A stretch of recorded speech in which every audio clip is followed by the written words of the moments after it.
Meu nome é Daniele, tenho 29 anos e moro em Goiânia. Até 2015, eu trabalhava numa agência de publicidade pequena aqui no centro da cidade. Eu tinha sonhos grandes, sabe? Queria ter minha própria empresa, ganhar dinheiro, ser reconhecida. Mas a vida não estava colaborando muito comigo naquela época. Tudo desmoronou numa terça-feira de outubro. Cheguei na agência de manhã e fui chamada na sala do diretor. Ele nem olhou nos meus olhos direito quando disse que eu estava demitida por causa da crise econômica. 3 anos de trabalho jogados fora assim, sem aviso, sem nada. Saí de lá com uma caixa nas mãos e o coração apertado, porque eu sabia que tinha contas para pagar e nenhum centavo guardado. Quando cheguei em casa naquele dia, sentei no sofá e comecei a abrir as correspondências que estavam acumuladas. Foi aí que eu vi a carta do banco. 18 mil reais de dívida no cartão de crédito. Eu nem sabia que tinha chegado nesse valor. E tinha mais, uma notificação de despejo grudada na porta do meu apartamento no setor Bueno. 15 dias para sair. Minha vida estava literalmente desmoronando. Minha mãe ligou naquela mesma noite chorando. Ela precisava de um remédio que custava 800 reais e o SUS não fornecia. Eu não tinha como ajudar. Roberto, meu noivo, havia terminado comigo uma semana antes, dizendo que não podia casar com alguém quebrada financeiramente. Aquelas palavras ainda doíam na minha cabeça. Eu estava sozinha, sem dinheiro, sem emprego, sem noivo e prestes a ficar na rua. Minha irmã Cláudia me ligou oferecendo ajuda. Ela é evangélica, frequenta uma igrejinha no setor marista e sempre tenta me levar para os cultos. Mas eu estava com tanta vergonha da minha situação que nem consegui aceitar a ajuda dela. Desliguei o telefone e chorei até não ter mais lágrimas. Passei os próximos 3 dias tentando resolver tudo sozinha. Fui em 4 bancos pedir empréstimo e todos negaram. Mandei currículo para 12 empresas e nenhuma respondeu. No terceiro dia, com as malas meio prontas e sem saber para onde ir, eu estava sentada num banco do Parque Flamboyant. Era final de tarde e eu só ficava ali, olhando as famílias felizes passando, as crianças brincando. Pensava como minha vida tinha dado tão errado. Foi quando uma mulher elegante sentou do meu lado. Ela tinha uns 40 e poucos anos, cabelos pretos lisos, roupas caras. Eu já tinha visto aquela mulher antes, no shopping uma vez e num café perto da agência onde eu trabalhava, sempre de longe, sempre observando. Ela olhou para mim e disse com uma voz suave: "Daniele, você tem 15 dias até perder seu apartamento, né?" Fiquei gelada. Como ela sabia meu nome? Como sabia do despejo? Meu coração disparou e eu perguntei quem ela era. Ela sorriu e se apresentou como Dulce, disse que tinha uma loja esotérica no setor central. E continuou: "Seu ex-noivo te deixou semana passada por causa do dinheiro. Sua mãe precisa de um remédio caro. Você foi demitida terça-feira passada. Eu sei muitas coisas sobre você, Daniele. Eu deveria ter levantado e ido embora naquela hora. Mas o desespero é uma coisa perigosa. Ele faz a gente ouvir coisas que normalmente ignoraria. Dulce disse que conhecia um jeito de mudar minha situação em 30 dias. Que ela trabalhava com forças que a igreja condena, mas que dão resultados reais. Ri nervosa e perguntei se ela estava falando de macumba, de bruxaria. Ela apenas respondeu: "Estou falando de poder, Daniele. Poder de verdade."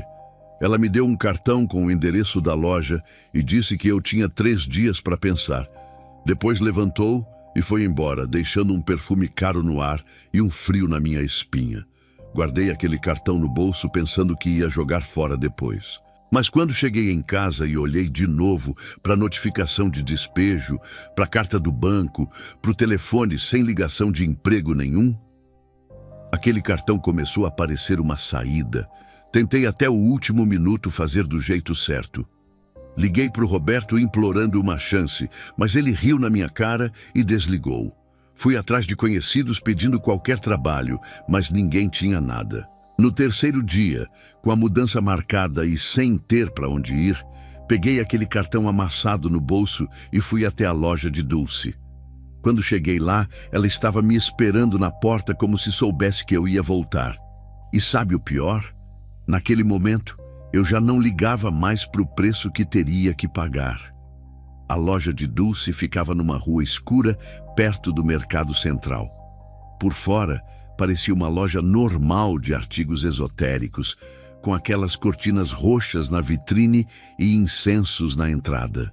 Mas quando entrei, senti um arrepio que não tinha nada a ver com o ar-condicionado. Dulce me levou até os fundos, passou por uma cortina pesada e descemos uma escada de madeira que rangia a cada passo.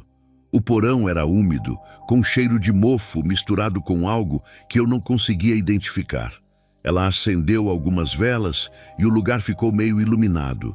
Tinha um círculo desenhado no chão com giz branco, uns símbolos estranhos que eu nunca tinha visto na vida.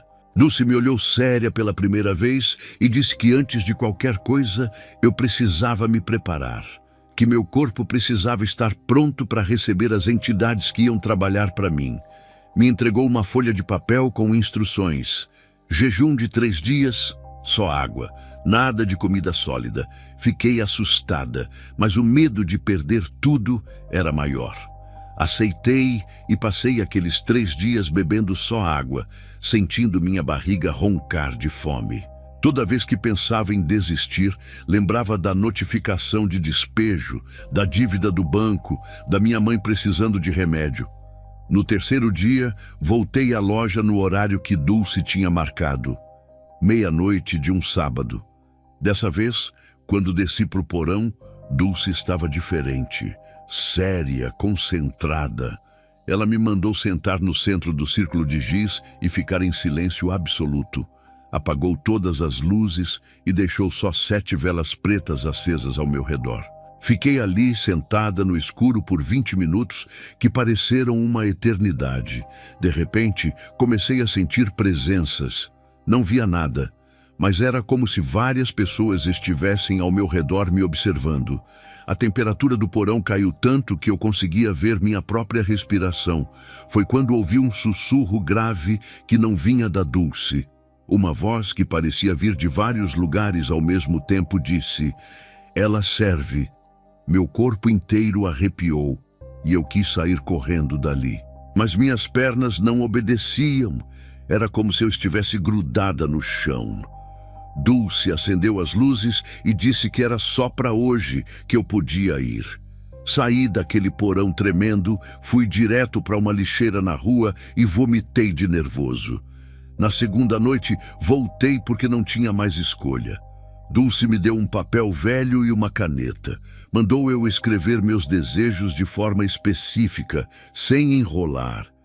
Escrevi com a mão tremendo: quero ter minha própria agência de sucesso.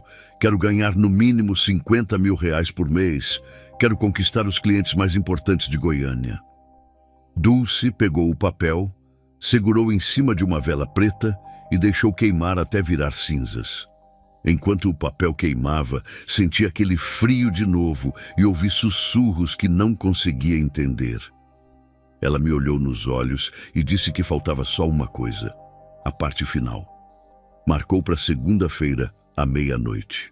Disse que era a noite do pacto de verdade e que depois disso não teria mais volta. Perguntei o que ela queria dizer com não ter volta. Dulce respondeu com aquela voz calma dela: "Você vai ter tudo o que pediu, Daniele, mas em troca, você deve fidelidade absoluta às entidades que vão trabalhar para você, oferendas mensais, obediência aos sinais, e se tentar sair depois, eles vão cobrar de volta tudo o que te deram, com juros." Perguntei que tipo de juros ela estava falando. Dulce se aproximou de mim e sussurrou: "Tudo que eles te derem, eles podem tirar, e mais, você vai pertencer a eles." Senti meu estômago revirar, mas pensei nas contas, no desespero, na humilhação. Disse que tinha certeza. Na segunda-feira, voltei pela terceira vez. Dulce tinha colocado um livro velho e grosso em cima de uma mesa de madeira podre no centro do círculo. Abriu numa página cheia de símbolos estranhos e um espaço em branco. Ela me entregou uma agulha grossa e disse para eu furar meu dedo e assinar ali com meu próprio sangue. Minha mão tremeu tanto que quase deixei a agulha cair. Respirei fundo, furei meu indicador e a dor foi maior do que eu esperava. O sangue escorreu e eu comecei a escrever meu nome naquele livro maldito. No exato momento em que terminei de escrever a última letra do meu nome, todas as 7 velas apagaram de uma vez só. Ouvi vozes. Não era uma só. Eram várias falando ao mesmo tempo. Aceito. Senti uma queimação subindo do papel pelo meu braço, como se meu sangue estivesse fervendo nas veias. Gritei de dor por uns 5 segundos até parar de repente. Dulce acendeu as luzes e sorriu de um jeito que me deixou com mais medo ainda. Pronto, ela disse. Agora você pertence a eles. Não há volta. Saí daquele porão em pânico, tremendo da cabeça aos pés. Eram 3 horas da manhã quando cheguei em casa. Cláudia me ligou naquele exato momento. Disse que Deus tinha acordado ela e mandado ligar para mim. Contei para ela pela metade o que eu tinha feito e ouvi minha irmã chorar do outro lado da linha, dizendo que eu não sabia o que tinha acabado de fazer. Na terça-feira seguinte ao pacto, eu estava em casa, tentando entender o que tinha feito quando meu celular tocou. Era um número que eu não conhecia. Do outro lado da linha, um homem se apresentou como Dr. Henrique. Disse que era empresário aqui de Goiânia e que queria contratar meus serviços de consultoria. Fiquei confusa porque eu nem tinha consultoria, nem sabia como ele tinha conseguido meu número. Perguntei como ele tinha me encontrado e ele ficou em silêncio por uns segundos antes de responder. Sabe que eu não sei explicar?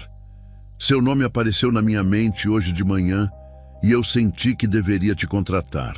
Aquilo me deu um frio na espinha, mas marquei uma reunião com ele no dia seguinte. Quando cheguei no escritório dele, vi que Dr. Henrique era dono de 3 empresas grandes na cidade. O homem tinha dinheiro de verdade. Ele me ofereceu um contrato de R$15 mil para fazer consultoria de marketing para uma das empresas dele. R$15 mil. Eu que não tinha nem dinheiro para comer direito. Assinei aquele contrato tremendo, sem acreditar no que estava acontecendo. Com esse dinheiro, aluguei uma sala comercial pequena no setor marista e abri a Daniele Costa Comunicação. Comprei uma mesa, um computador usado e fiz uns cartões de visita baratos. Não tinha funcionário, era só eu. Mas em menos de 3 semanas, mais clientes começaram a aparecer. E todos diziam a mesma coisa estranha. Ouvi seu nome de alguém, mas não lembro de quem. Ou então, seu nome apareceu para mim e eu senti que deveria te contratar. Ninguém conseguia explicar direito como tinha me encontrado. No primeiro mês, faturei R$5 mil, além do contrato do Dr. Henrique. No segundo mês, 12 mil. No terceiro, 28 mil. No quarto mês, 45 mil. Era impossível, não fazia sentido nenhum. Eu não tinha experiência suficiente, não tinha portfólio, não fazia propaganda. Mas os clientes simplesmente apareciam. E tinha uma coisa mais estranha ainda. Durante as reuniões, eu sabia exatamente o que cada cliente queria ouvir. Era como se eu lesse a mente deles.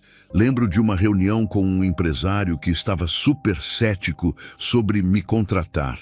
Eu olhei para ele e de repente soube coisas. Senti que ele tinha uma amante, que o casamento dele estava em crise, que ele se sentia culpado.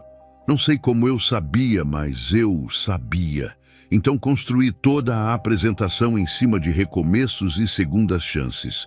O homem fechou os olhos no meio da apresentação e quando abriu, estavam cheios de lágrimas. Fechou um contrato de R$40 mil na hora e saiu dali sem dizer uma palavra. Mas junto com esse poder veio uma mudança em mim. Uma secretária que eu tinha contratado, a Júlia, chegou chorando um dia dizendo que o pai dela estava com câncer. Ela precisava faltar alguns dias para cuidar dele. Eu olhei para ela e não senti nada, absolutamente nada, só irritação porque ia ficar sem secretária. Disse para ela que tudo bem, mas que não demorasse. Júlia saiu chorando mais ainda. Quando fiquei sozinha na sala, pensei: o que está acontecendo comigo? Antes eu me importava com as pessoas, mas o pensamento passou rápido e voltei a trabalhar. No 6º mês eu já estava faturando R$80 mil por mês. R$80 mil. Aluguei um apartamento de R$4 mil no Renaissance, no setor marista. Comprei uma BMW 320 e prata. Comecei a viajar para São Paulo e Rio de Janeiro para reuniões com clientes grandes. Minha vida tinha virado completamente. Tudo o que eu tinha pedido naquele porão estava acontecendo, mas o preço eu ainda não sabia direito qual era. Foi nessa época que Roberto, meu ex-noivo, me ligou. Disse que tinha ouvido falar do meu sucesso e queria me ver para conversarmos. Marquei com ele num restaurante caro no Passeio das Águas. Quando ele chegou todo arrumado, sorrindo aquele sorriso falso, senti uma raiva subir dentro de mim. Ele começou a falar que tinha cometido um erro, que me amava, que queria voltar. Foi quando eu comecei a falar coisas sobre ele, coisas íntimas que ninguém sabia. Inseguranças dele, medos profundos, vergonhas escondidas que nem eu deveria saber. O rosto de Roberto foi ficando pálido. Ele me interrompeu com a voz tremendo e perguntou como eu sabia daquilo, que ele nunca tinha contado para ninguém. Sorri friamente e disse que eu sabia de tudo sobre ele, que a resposta era não, que ele me deixou quando eu estava no fundo e agora não merecia nem minha sombra. Roberto levantou da mesa quase correndo, humilhado na frente dos garçons e de outros clientes. Eu senti prazer naquilo. Prazer em ver ele sofrer. Mas quando voltei para o carro e olhei no espelho, não reconheci a pessoa que estava me olhando de volta. 2016 e 2017 foram os melhores anos da minha vida. Pelo menos era o que eu pensava na época. Morava num apartamento lindo com vista para a cidade, tinha um carro importado na garagem, viajava todo mês. Mas junto com o luxo, veio aquele poder estranho que eu tinha sentido nas reuniões. Só que agora estava mais forte. Muito mais forte. Eu conseguia sentir as pessoas, suas fraquezas, seus medos, seus desejos mais secretos. E eu usava isso para fechar contratos. Numa reunião importante com 5 empresários que estavam céticos sobre investir R$300 mil na minha campanha, fechei os olhos por uns 3 segundos e senti cada um deles. O primeiro tinha uma amante e medo de ser descoberto. O segundo estava com a empresa quase falindo e precisava de resultados urgentes. O terceiro se achava burro e tinha uma insegurança profunda. O quarto era viciado em cocaína, ninguém sabia. O quinto queria desesperadamente ser reconhecido pelo pai. Construí toda a apresentação usando essas informações de forma sutil. Falei de discrição, resultados rápidos, inteligência estratégica, clareza mental e reconhecimento. Os 5 fecharam contrato na hora. Depois que todos saíram e fiquei sozinha no escritório, sussurrei para o vazio, obrigada. E ouvi uma risada grave em resposta. Não era Dulce. Era outra coisa. Algo que estava comigo o tempo todo, me observando, me ajudando. Senti um arrepio, mas empurrei o medo para baixo. Afinal, estava ganhando dinheiro como nunca tinha imaginado, mas tinha um preço que eu pagava todo mês. Dulce tinha me explicado direitinho. Todo dia 13, à meia-noite, eu tinha que fazer a oferenda. Se eu esquecesse, eles iam cobrar. Então, todo dia 13 eu fazia o ritual. Colocava 7 velas pretas em círculo na sala do meu apartamento. Derramava uísque caro no chão, desenhando aquele símbolo estranho que Dulce tinha me ensinado. Queimava fotos antigas de momentos felizes. Fotos da minha infância, da época da escola, de quando eu era inocente. E falava em voz alta. Eu agradeço pelo que me foi dado. Continuo fiel aos que me abençoam. Durante as oferendas, eu sentia as presenças de novo. Mãos geladas tocando meus ombros. Sussurros em línguas que eu não entendia ao meu redor. Era aterrorizante, mas eu tinha medo de parar. Em fevereiro de 2017, eu estava viajando e esqueci completamente da oferenda. Só lembrei no dia 15, quando estava voltando para Goiânia. Os próximos 3 dias foram horríveis. Perdi um contrato de R$150 mil sem explicação nenhuma. O cliente simplesmente desistiu. Bati minha BMW numa coluna do estacionamento. Fiquei doente, com febre de 39 graus, sem motivo aparente. No terceiro dia, mesmo doente e tremendo de febre, fiz a oferenda. No dia seguinte, acordei completamente curada. Entendi ali que não era opcional, era obrigatório. Eu estava presa naquilo, mas o pior ainda estava por vir. Em abril, resolvi testar. Queria ver se eu realmente estava presa ou se era só da minha cabeça. Passei 5 dias sem fazer a oferenda do dia 13. Deixei a data passar de propósito. No 5º dia, sem fazer a oferenda, acordei às 3 horas da manhã com um terror que eu nunca tinha sentido na vida. Tinha algo no meu quarto. Não conseguia ver, mas sentia. Uma presença pesada, raivosa, maligna. Objetos começaram a cair sozinhos. Livros da estante, quadros da parede, copos da cozinha, tudo caindo e quebrando enquanto eu ficava paralisada na cama. Ouvi sussurros raivosos ao meu redor. Fiel, seja fiel ou pague. Pulei da cama correndo e fiz a oferenda às 4 da manhã, fora do horário, chorando de medo. No dia seguinte, Dulce apareceu no meu apartamento. Eu não tinha dado a chave para ela, não tinha dado o código do portão. Mas ela estava lá. Perguntei como ela tinha entrado e ela só sorriu. Você acha que portas me impedem, Daniele? Eles estão muito bravos com você. Você pertence a eles agora. Não teste os limites nunca mais. Mandei ela sair da minha casa, mas por dentro estava apavorada. Eu tinha entendido, eu estava completamente presa. Foi nessa época que Cláudia tentou me visitar. Fazia 8 meses que a gente não se falava direito. Ela apareceu no apartamento sem avisar, querendo tentar uma reconciliação. Mas quando ela entrou, passou mal na hora. Tontura, náusea, dor de cabeça forte. Minha irmã olhou para mim com lágrimas nos olhos e disse: "Esse lugar está infestado espiritualmente, Daniele. Tem demônios aqui. Eu sinto." Alguma coisa em mim explodiu e eu gritei com ela: "Sai daqui! Seu Deus não tem poder aqui!" As palavras saíram da minha boca antes que eu pudesse pensar. Cláudia saiu chorando e, antes de fechar a porta, disse que não ia desistir de mim, que ia continuar orando. Depois que ela saiu, desabei no sofá e chorei. Tentei pegar o telefone para ligar e pedir desculpas, mas não consegui. Era como se algo me impedisse. Naquela noite, fiquei sozinha no meu apartamento de luxo. BMW na garagem. R$200 mil na conta. Sucesso total. Mas quando olhei para o telefone para ligar para alguém, percebi que não tinha ninguém de verdade, só contatos de negócios. Dulce, que só falava de oferendas.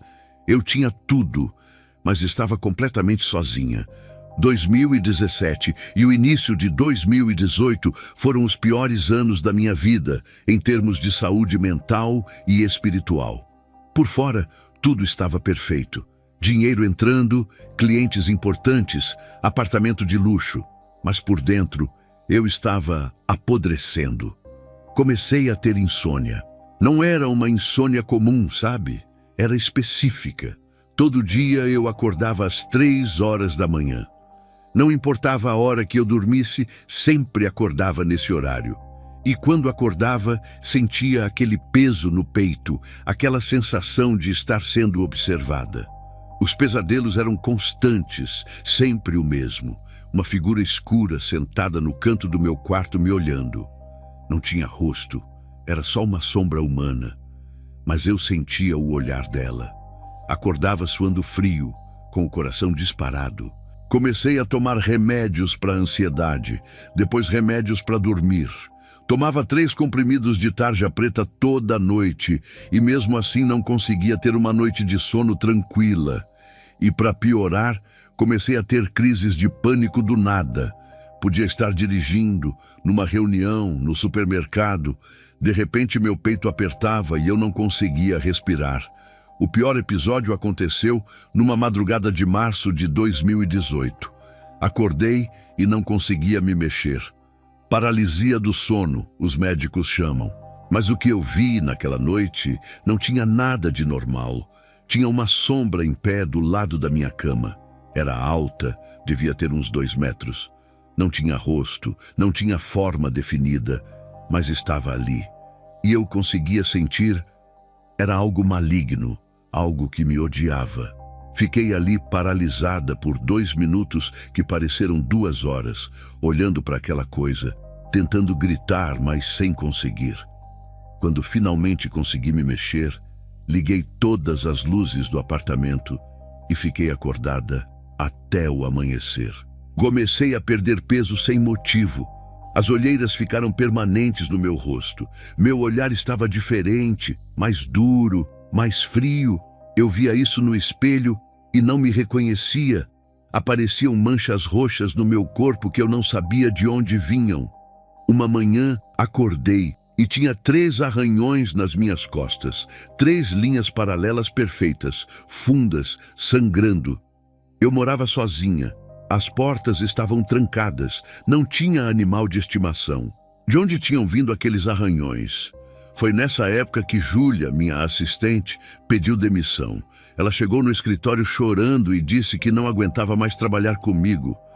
Perguntei o que estava acontecendo e ela disse algo que me gelou. Daniele, você mudou muito. Seus olhos estão diferentes. É como se você fosse outra pessoa às vezes. E tem momentos que eu sinto um medo inexplicável perto de você. Algo está errado e eu preciso sair. Ela saiu e eu fiquei ali sozinha pensando no que ela tinha dito. Meus olhos estavam diferentes. Eu sabia que sim. Tentei procurar ajuda médica. Marquei consulta com um psiquiatra. Contei sobre a insônia, os pesadelos, as crises de pânico. Ele me ouviu, fez anotações e disse que eu tinha sinais de estresse extremo e possível depressão. Receitou mais remédios. Saí dali meio aliviada, pensando, é só estresse, nada sobrenatural. Mas os remédios não funcionavam. Nada funcionava. Porque não era só da minha cabeça. Era real. Dulce aparecia de vez em quando para checar se eu estava fazendo as oferendas direitinho. Num desses encontros, contei para ela sobre os pesadelos, as sombras, o medo constante. Sabe o que ela disse? Que isso era normal, que as entidades estavam mais próximas agora, que eu estava no caminho certo e não deveria fraquejar. Eu queria gritar que aquilo não era normal, que eu estava morrendo por dentro, mas só conseguia acenar com a cabeça e concordar. Meus relacionamentos sociais eram inexistentes. Eu não tinha amigos de verdade, só conhecidos de trabalho. Numa sexta-feira à noite, estava sozinha no apartamento de luxo e percebi, eu tinha tudo materialmente, mas estava completamente sozinha. Tentei ligar para alguém, qualquer pessoa, mas não tinha ninguém. A única pessoa que eu podia ligar era a Dulce, mas ela só queria falar de negócios e oferendas. Tomei 3 taças de vinho naquela noite tentando afogar aquele vazio. Não funcionou. O cheiro de enxofre começou a aparecer no apartamento. Não tinha explicação. Chamei técnico de gás, técnico de ar-condicionado, encanador. Ninguém encontrava nada de errado. Mas o cheiro continuava aparecendo, principalmente de madrugada. E os objetos caíam sozinhos. Um copo na cozinha, um quadro na sala, um livro da estante. Sempre quando eu estava sozinha, sempre me fazendo lembrar que eu não estava realmente sozinha, que tinha algo ali comigo. No dia 13 de maio de 2018, algo aconteceu que mudou tudo. Eu estava fazendo a oferenda mensal, tudo como sempre. Acendi as velas, derramei o uísque, queimei as fotos antigas. Mas quando comecei a falar as palavras, Eu agradeço pelo que me foi dado. Minha garganta travou. As palavras não saíam. Tentei de novo. Nada. Senti uma repulsa profunda daquele ritual, daquelas velas, daquele símbolo no chão. Pela primeira vez em 3 anos, não consegui terminar a oferenda. E naquela noite, deitada na cama tremendo de medo do que poderia acontecer, pensei pela primeira vez: eu preciso sair disso. Março de 2018 foi o mês que mudou tudo. Eu tinha acabado de perder um cliente grande numa reunião horrível. Pela primeira vez em anos, um cliente me olhou nos olhos e disse: "Tem algo em você que me deixa desconfortável. Desculpe, mas não vou fechar esse contrato." Saí daquela reunião arrasada. Não era só pela perda do dinheiro, mas porque ele tinha visto algo em mim, algo errado, algo que eu mesma sentia, mas tentava ignorar. Fui para um café na Avenida T9 para tentar me acalmar. Tomei um café, depois outro, depois mais um. Minhas mãos tremiam segurando a xícara. Estava ali sentada olhando para o nada quando um homem simples se aproximou.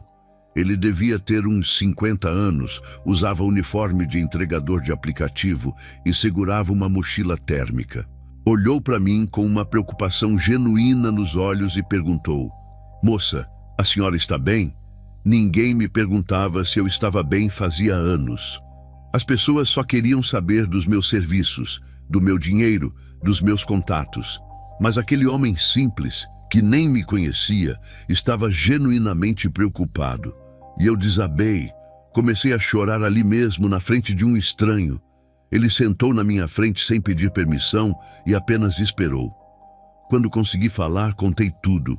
O vazio, a insônia, a sensação de estar sendo observada, os pesadelos, a solidão profunda. Eu tenho tudo materialmente, mas sinto que estou morrendo por dentro. O homem se apresentou como Marcos, disse que trabalhava como entregador, mas também era pastor de uma igreja pequena no setor marista. E então ele contou a história dele. Disse que já tinha estado onde eu estava, que era alcoólatra, que tinha perdido a família, que tinha chegado a tentar se matar. Mas Jesus tinha encontrado ele no fundo do poço e salvado a vida dele. Não porque ele merecia, mas porque Jesus amava ele e que Jesus me amava também. Chorei mais ainda quando ele disse isso. Algo dentro de mim quebrou naquele momento. Aquela paz nos olhos do pastor Marcos era algo que meu dinheiro nunca tinha comprado. Era algo real, genuíno, que eu não tinha há anos. Ele não pregou para mim, não me julgou, não pediu nada. Só compartilhou a história dele e me ouviu. Quando saí do café, estava confusa. Não sabia o que pensar. Mas aquela paz que eu tinha visto nos olhos dele ficou na minha mente. Naquela noite, tentei fazer a oferenda do dia 13. Mas, de novo, não consegui. As palavras travavam na minha garganta. Sentia a repulsa daquelas velas, daquele ritual todo. Deixei passar. 1 dia, 2 dias, 3 dias, sem fazer oferenda. Os sussurros aumentaram no apartamento. Objetos caíam com mais frequência. Mas eu estava testando, querendo ver se conseguia resistir àquilo tudo. Dulce me ligou no 4º dia. A voz dela estava diferente, mais dura. "Daniele, você está bem?" Senti algo estranho. Menti dizendo que estava ótima, mas ela sabia. De alguma forma, ela sempre sabia. Disse que ia passar no meu apartamento naquela noite, e passou. Apareceu lá sem eu ter dado o código do portão, sem ter aberto a porta. Simplesmente estava dentro do meu apartamento quando saí do quarto. Ela me encarou com aqueles olhos escuros e disse: "Você está pensando em nos trair, Daniele. Eles estão sentindo. Você pertence a eles. Não há saída." Mandei ela ir embora, disse que eu estava apenas cansada. Dulce foi até a porta, parou e disse algo que me arrepiou toda. "Você não sabe o que eles fazem com quem trai. Eu já vi. Não teste." E saiu deixando aquele perfume caro e uma sensação horrível no ar. 3 dias depois, voltei ao mesmo café no mesmo horário. Não foi coincidência. Eu queria ver se o pastor Marcos estaria lá, e ele estava, esperando um pedido, mexendo no celular. Dessa vez, fui eu que puxei conversa. Sentei na frente dele e perguntei: "Você disse que Jesus te libertou. Libertou de quê exatamente?" Ele me olhou nos olhos e começou a contar detalhes. O alcoolismo, as dívidas, a família que o abandonou, a noite que ele segurou uma arma apontada para a própria cabeça. E como Jesus apareceu para ele naquele momento. Não fisicamente, mas de uma forma que ele soube que não estava sozinho. Respirei fundo e disse algo que não tinha planejado. Eu fiz coisas terríveis, coisas que você nem imagina. Eu fiz um pacto. Pastor Marcos não se assustou, não se afastou. Apenas disse: "Jesus morreu pelos terríveis também, inclusive por mim. Não existe pecado maior que o sangue dele, Daniele." Comecei a chorar de novo ali no café. Mas dessa vez era diferente. Era um choro de quem estava começando a ter esperança. Ele colocou a mão sobre a mesa, perto da minha, e disse: "Ele pode te libertar. Não importa o que você fez, ele pode." Naquela madrugada, às 2 horas, liguei para Cláudia. Fazia meses que a gente não falava direito. Ela atendeu assustada e eu só conseguia chorar e falar entre soluços: "Cláudia, eu preciso de ajuda. Eu fiz um pacto com o diabo. Eu vendi minha alma. Minha irmã do outro lado da linha não disse eu avisei. Não me julgou, apenas disse com a voz cheia de lágrimas: eu sempre soube, mana, e sempre orei por você. Vem pra casa, agora." Mas eu não fui. Ainda tinha medo demais de perder tudo. Desliguei dizendo que ia pensar, mas a semente tinha sido plantada e as trevas tinham percebido. Abril de 2018 foi quando o inferno literal começou na minha vida. Depois daquele encontro com o pastor Marcos e da ligação para Cláudia, as coisas no meu apartamento pioraram muito. Na primeira semana, eram coisas pequenas. Um copo caía sozinho da mesa da cozinha. A televisão ligava sozinha de madrugada, sempre em canal de notícias mostrando acidentes e mortes. Eu tentava racionalizar. Estou cansada, estou imaginando coisas. Mas no fundo, eu sabia que não era imaginação. Na segunda semana, depois que encontrei o pastor Marcos pela segunda vez no café, as manifestações aumentaram. Comecei a ouvir batidas na parede do meu quarto às 3 horas da manhã. Sempre o mesmo padrão. 3 batidas fortes, uma pausa, mais 3 batidas. Acontecia toda noite. Acordava com um peso no peito, como se algo estivesse literalmente sentado em cima de mim. E o cheiro de enxofre ficou constante no apartamento. Não importava quantas velas perfumadas eu acendesse, aquele cheiro voltava sempre. Na terceira semana, parei de fazer as oferendas de vez. Tinha decidido: não vou mais alimentar essas coisas. Vou ver o que acontece. No dia 15, 2 dias depois de eu ter pulado a oferenda do dia 13, acordei com uma dor horrível nas costas. Fui ao banheiro e levantei a blusa. 3 arranhões profundos, paralelos, perfeitamente espaçados, sangrando.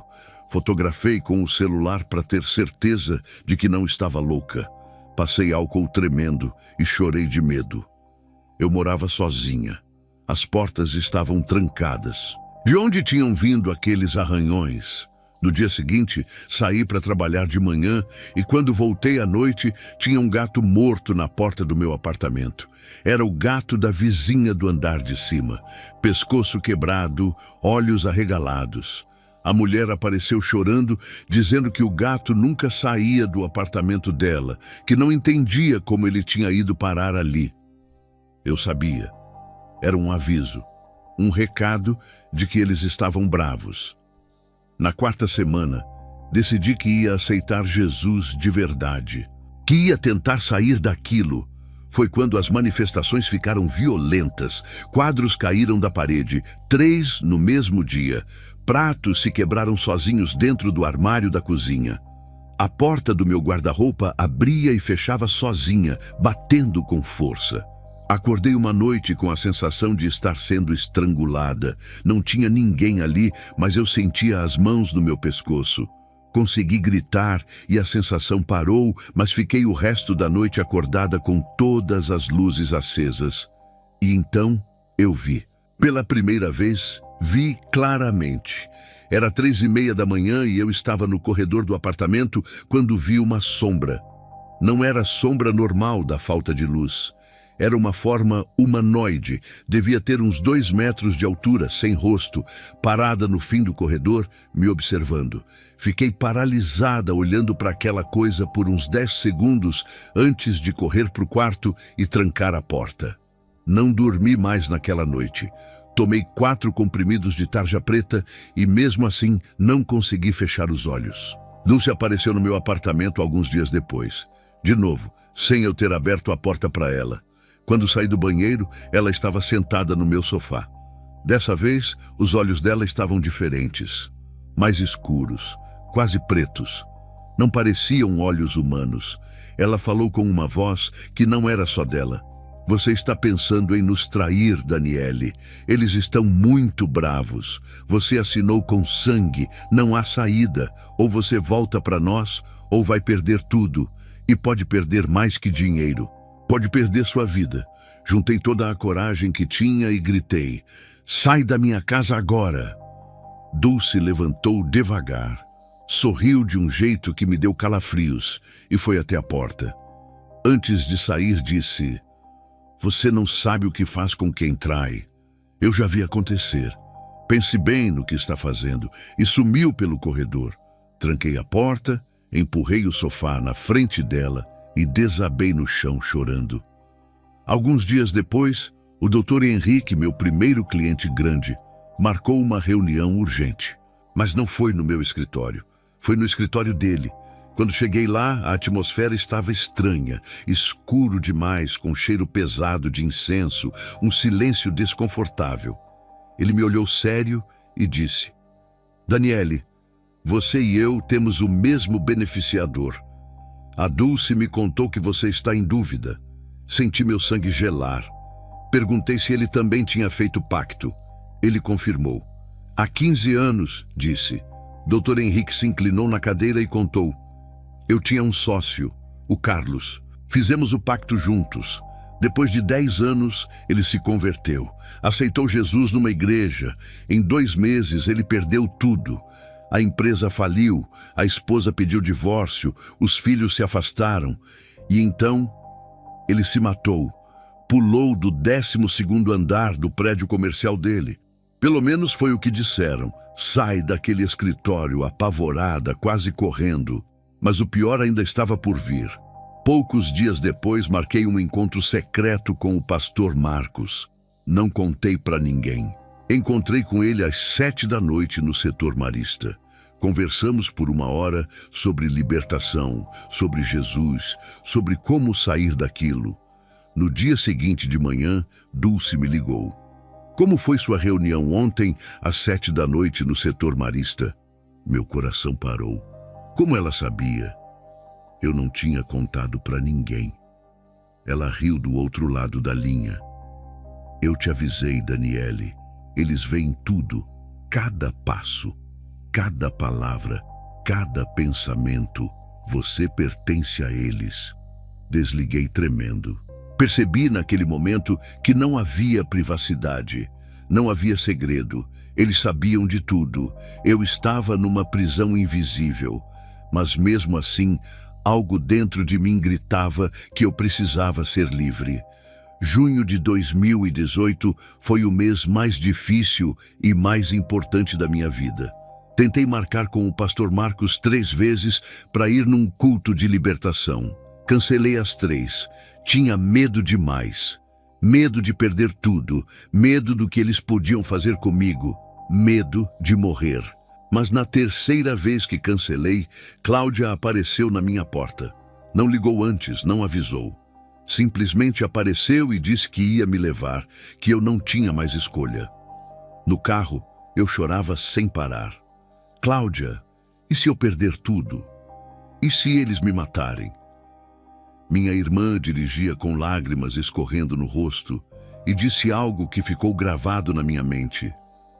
Melhor perder tudo e salvar sua alma do que ter tudo e perder sua eternidade. Você vai perder coisas, Daniele, mas vai ganhar vida de verdade. Quase pedi para ela voltar quando chegamos na casa onde seria o culto. Era uma casa simples, pequena, com umas 15 pessoas reunidas na sala.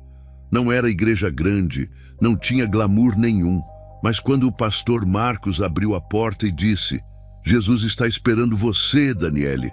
Alguma coisa dentro de mim cedeu. Entrei e as pessoas já estavam orando baixinho. A atmosfera era de paz, uma paz que eu não sentia havia anos. O pastor Marcos explicou o que ia acontecer, que iam orar pela minha libertação, que podia ser difícil, que eu podia sentir dor, náusea, que podia gritar, que era normal, que era a guerra espiritual se manifestando. Concordei com a cabeça, apavorada, mas determinada. Não queria mais viver daquele jeito. Quando começaram a orar, senti uma dor de cabeça violenta. Era como se alguém estivesse apertando minha cabeça com as duas mãos. Caí de joelhos no chão gritando. Comecei a vomitar, mesmo sem ter comido nada o dia inteiro. O vômito era só bile, amarelo e amargo. As pessoas continuavam orando ao meu redor e a dor só aumentava. Durante a oração, comecei a reviver tudo na minha mente.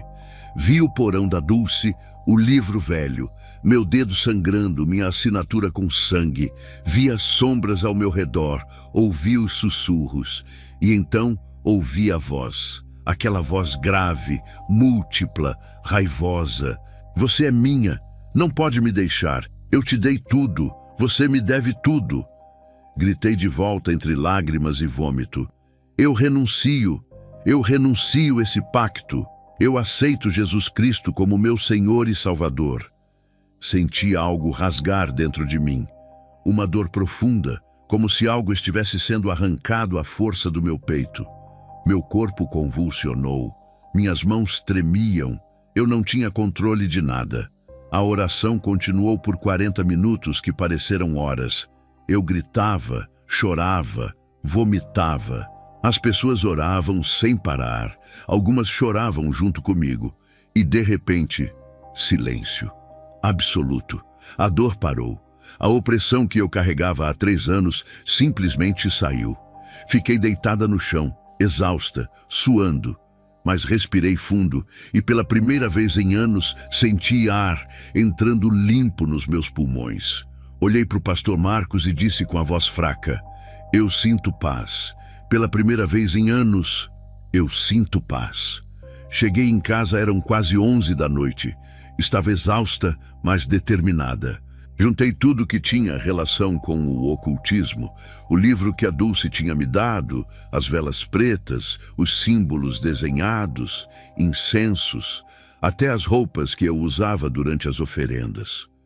Coloquei tudo numa bacia de metal grande na varanda. Derramei álcool em cima de tudo e acendi o fogo. Quando as chamas tocaram o livro antigo, algo sobrenatural aconteceu. As chamas ficaram pretas por uns 10 segundos. Pretas como carvão. Ouvi vários sussurros ao mesmo tempo, vozes raivosas falando por cima umas das outras. Senti um vento forte batendo no meu rosto, mas eu estava dentro do apartamento com as janelas fechadas. E então ouvi claramente: você vai pagar por isso, tudo será tirado, tudo. Você vai se arrepender, você vai voltar rastejando. Segurei firme na borda da varanda, tremendo, mas gritei de volta: eu não pertenço mais a vocês, eu pertenço a Jesus Cristo. Ele pagou o preço pela minha alma, vocês não têm mais poder sobre mim. As chamas voltaram ao normal, alaranjadas e quentes. Os sussurros pararam, o vento cessou. Fiquei ali parada, olhando tudo queimar, até virar cinzas. Depois sentei no chão da varanda e chorei, mas era um choro diferente. Era alívio. Eram 3h13 da manhã quando meu celular tocou. Era o Dr. Henrique. Atendi tremendo. A voz dele do outro lado estava diferente, mais grave, quase inumana. Daniele, ainda dá tempo. Eu convenci eles a te dar mais uma chance. Volta. Você não sabe o que está fazendo. Eles vão destruir você. Respirei fundo e disse com uma firmeza que não sabia que tinha: não, eu escolhi Jesus. Prefiro perder tudo do que perder minha alma. Ele riu. Uma risada horrível, distorcida. Então prepare-se para perder tudo mesmo. Tudo. E vai ser rápido. Desliguei e bloqueei o número. Passei o resto da madrugada acordada orando. Tinha medo, muito medo. Mas pela primeira vez em 3 anos, sentia que estava do lado certo, que tinha tomado a decisão certa. Olhei para as cinzas na varanda, para o apartamento de luxo ao meu redor, para o BMW na garagem. Sabia que ia perder tudo aquilo, mas também sabia que ia ganhar algo que dinheiro nunca comprou: minha liberdade. Julho de 2018 começou o pior período da minha vida financeiramente. Na primeira semana do mês, o Dr. Henrique cancelou todos os contratos que tinha comigo. Todos. Eram 4 contratos grandes que representavam 40% da minha receita mensal. Liguei para ele, tentando entender o que tinha acontecido. Ele atendeu com aquela voz fria e disse: você sabe exatamente o que houve, Daniele. Você nos traiu. Agora colha o que plantou. E desligou na minha cara. Na mesma semana, outros 4 clientes grandes cancelaram, todos com desculpas vagas. Mudança de estratégia, corte de custos, problemas internos. Mas eu sabia o que era. Em 30 dias, minha receita caiu de R$80 mil para 28 mil. Mal dava para pagar as contas do escritório e do apartamento. Comecei a entrar em desespero financeiro. Tentei buscar clientes novos, mas ninguém me ligava de volta. Era como se eu tivesse sido apagada do mercado da noite para o dia. Mas o pior foi quando minha conta bancária teve um problema técnico inexplicável. Fui ao banco em agosto e me disseram que minha conta estava bloqueada por inconsistências no sistema. R$35 mil presos lá dentro e eu sem acesso. Voltei ao banco 4 vezes. Ninguém conseguia resolver. Um gerente até me chamou no canto e sussurrou: isso é muito estranho. Nunca vi um bloqueio assim. É como se fosse proposital. Mas como? Fiquei 30 dias sem acesso ao meu dinheiro. Foi nessa época que os ataques espirituais continuaram, mesmo depois da libertação. Eu ainda tinha pesadelos todas as noites. Sonhava que estava de volta no porão assinando o pacto de novo. Acordava em pânico, suando, com o coração disparado. Tinha que orar por 20 minutos antes de conseguir dormir de novo. Na casa da Cláudia, onde eu estava morando agora, tinha batidas na parede do meu quarto às 3 da manhã. Minha irmã ungiu a casa toda com óleo, fez oração em cada cômodo.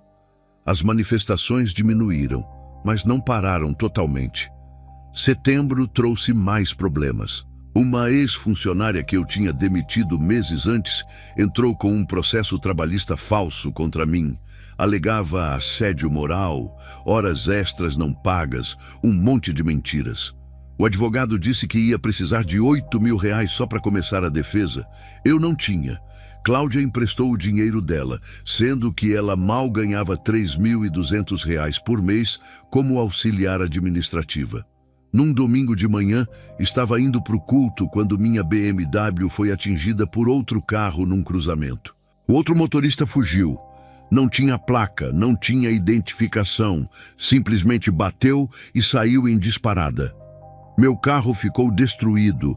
Chamei o seguro e eles negaram a cobertura alegando inconsistências no meu relato. Perda total. Tive que vender o carro como sucata por R$8 mil, um carro que valia 45 mil. Outubro foi quando perdi o apartamento. A proprietária apareceu dizendo que precisava do imóvel de volta para reforma urgente. Mas era mentira óbvia. Ela só queria me tirar dali. Me deu 15 dias para sair. Fiquei embalando minhas coisas, chorando, olhando para aquele apartamento que tinha sido meu sonho. Cláudia veio me buscar e me levou para a casa dela. Voltei a dormir num colchão na sala. como se os últimos 3 anos não tivessem existido. Foi numa noite, no último dia antes de sair do apartamento, que Dulce apareceu pela última vez. Eu estava sozinha, terminando de embalar as coisas, quando ouvi a porta do quarto bater. Fui ver e ela estava lá. Tentei abrir a porta do apartamento para sair, mas não consegui. A porta não abria. Estava trancada por dentro, mas era como se algo a segurasse. Dulce estava diferente. Os olhos completamente negros, sem branco nenhum. A voz saindo estranha, distorcida. Você traiu aqueles que te deram tudo. Agora vai sofrer como nunca sofreu. E quando você estiver na sarjeta implorando para voltar, nós vamos rir de você. Vamos rir muito.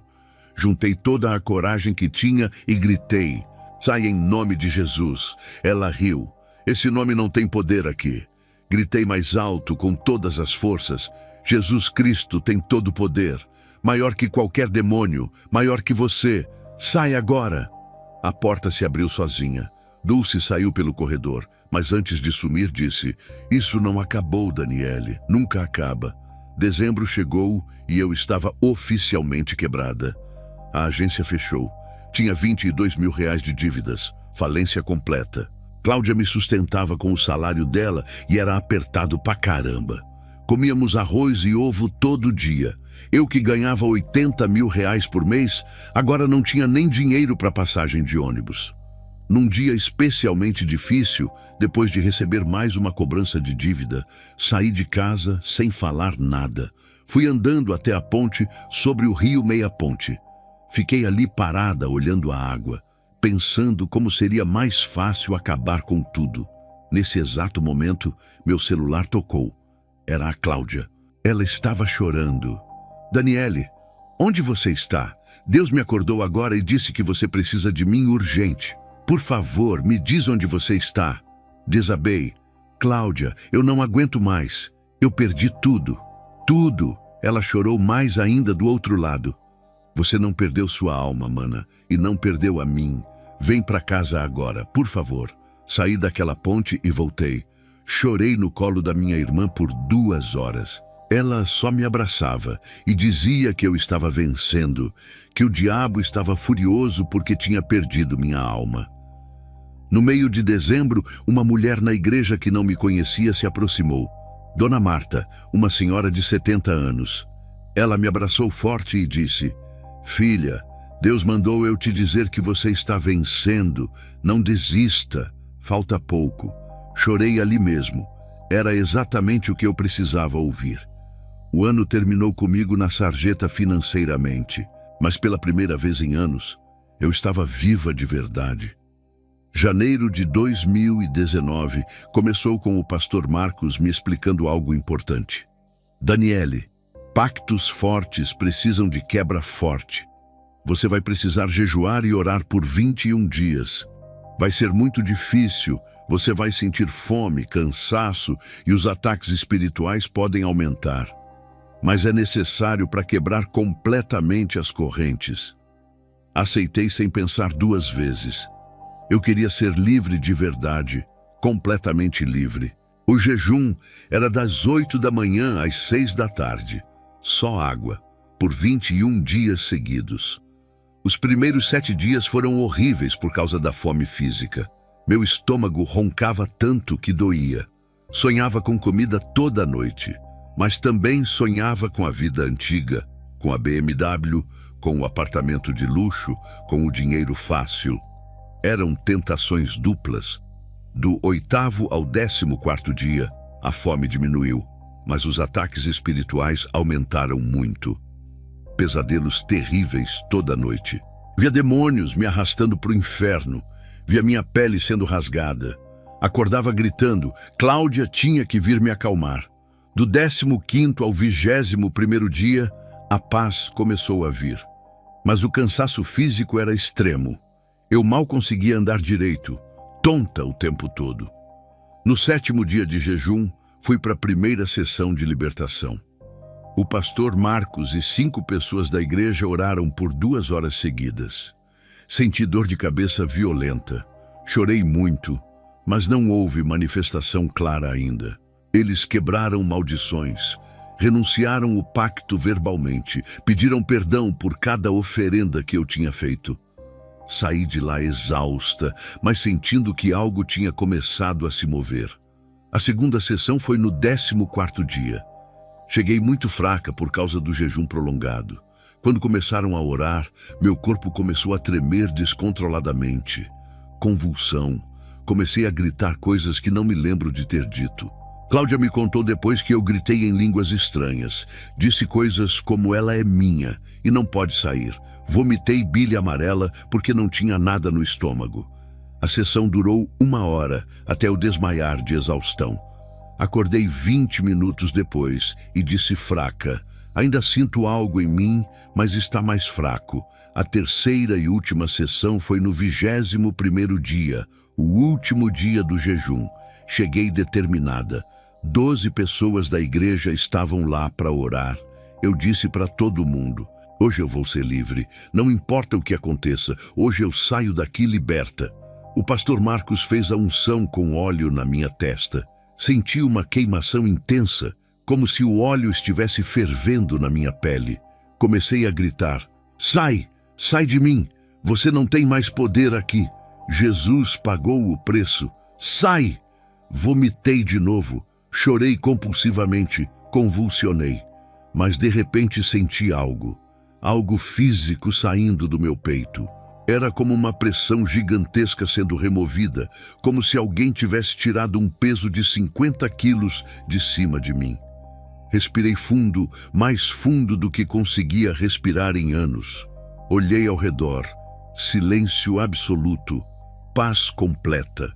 Olhei para o pastor Marcos com lágrimas escorrendo e disse com voz clara e firme: saiu. Eu sinto. Eu estou livre de verdade. Todo mundo chorou comigo. Pela primeira vez em 4 anos, sorri genuinamente. Naquela madrugada, acordei exatamente às 13h13, o horário maldito. Mas dessa vez foi diferente. Sem medo, sem opressão, sem presença maligna, só silêncio tranquilo. Paz. Chorei de alívio. Agradeci a Jesus em voz alta e voltei a dormir. Dormi 8 horas seguidas pela primeira vez em anos. Fevereiro e março foram meses de luta para achar emprego. Procurei por 2 meses e todas as portas fechadas. Cláudia me sustentava com dificuldade. Comecei a ter medo de novo. Deus, onde está a provisão? A provisão veio de forma humilde. Dona Rosa, uma senhora da igreja que tinha uma gráfica pequena, precisava de alguém para atendimento. Ofereceu R$2.500 por mês. Eu, que ganhava 80 mil, olhei para aqueles 2.500 e chorei. Mas não de tristeza, de gratidão profunda. Eu não mereço nem isso, Senhor. Obrigada. Aceitei o emprego. Contribuía com R$1.200 nas despesas da casa da Cláudia. Aos domingos, fazia artesanato com mulheres da igreja e vendia. Ganhava R$300 extras por mês. Em agosto, encontrei a Dulce pela última vez. Estava voltando do trabalho de ônibus quando a vi sentada num banco de praça no centro. Quase não reconheci. Os cabelos completamente brancos, o rosto envelhecido, parecendo ter 70 anos, quando ela tinha só 45. Roupas sujas e rasgadas, olhos fundos e sem vida. Me aproximei chocada. Dulce? Ela levantou os olhos devagar. Ainda tinha maldade ali, mas também desespero. Você me arruinou. Eu não fiz nada com você, Dulce. Ela riu amargamente. Quando você saiu, eles ficaram furiosos comigo. Disseram que eu falhei. Tiraram tudo de mim também. Clientes, dinheiro, saúde, tudo. Você não era a única, Daniele. E agora eu perdi minha melhor cliente. Senti pena dela. Dulce, você ainda pode sair disso. Jesus pode te libertar também. Ela começou a chorar. A primeira vez que vi humanidade nela. É tarde demais para mim. Eu vendi minha alma há 20 anos.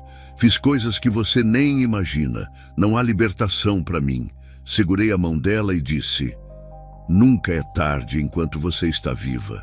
Jesus perdoa qualquer coisa. Ela levantou e saiu murmurando: tarde demais, tarde demais. Nunca mais a vi, mas oro por ela até hoje. Em dezembro de 2019, a igreja fez um evento de testemunhos. Subi no púlpito e contei minha história completa pela primeira vez em público. 200 pessoas ouviram em silêncio absoluto. Quando terminei, muita gente estava chorando. Depois do culto, 2 mulheres me procuraram. Uma delas disse, chorando: "Eu também fiz pacto. Achei que não tinha saída. Você me deu esperança." Orei com elas ali mesmo e comecei a acompanhá-las no processo de libertação. Hoje, em 2025, moro num quarto alugado simples, ando de ônibus, ganho R$ 3.000 por mês entre o trabalho na gráfica e o artesanato. Não tenho luxo nenhum, mas durmo em paz todas as noites. Sorrio de verdade, tenho propósito. Semana passada, ajudei na libertação da 5ª pessoa que me procurou depois de ouvir meu testemunho. Minha dor virou propósito.